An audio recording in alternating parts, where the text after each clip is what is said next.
The lies linking me with the disgraceful Jeffrey Epstein need to end today.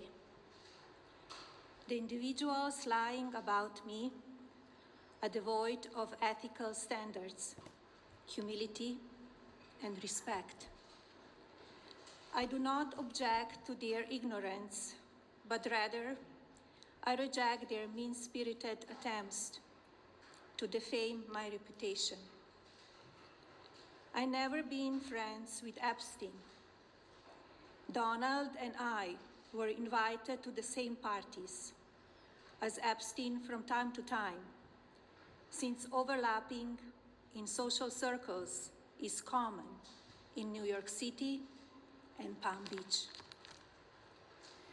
To be clear, I never had a relationship with Epstein or his accomplice, Maxwell.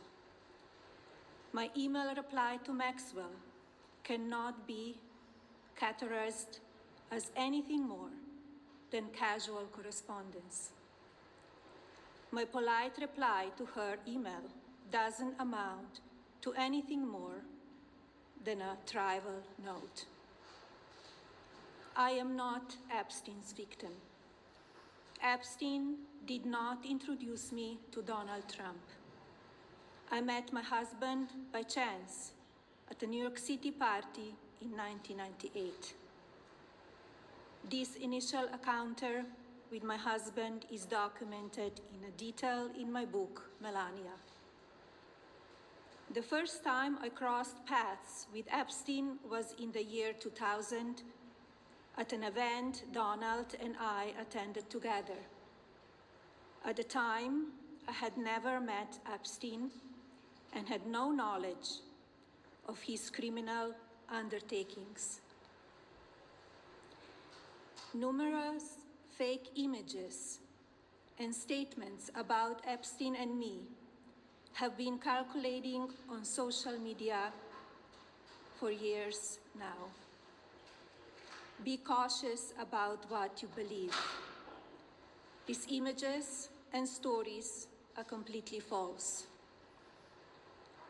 I'm not a witness or a named witness in connection with any of Epstein's crimes.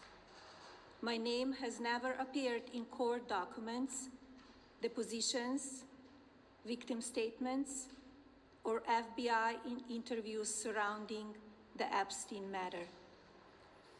I have never had any knowledge of Epstein abuse of his victims. I was never involved in any capacity. I was not a participant, was never on Epstein's plane, and never visited his private island. I have never been legally accused or convinced of a crime in connection with Epstein's sex trafficking, abuse of minors, and other repulsive behavior. The false smears about me from mean-spirited and politically motivated individuals and entities looking to cause damage to my good name, to gain financially and climb politically, must stop.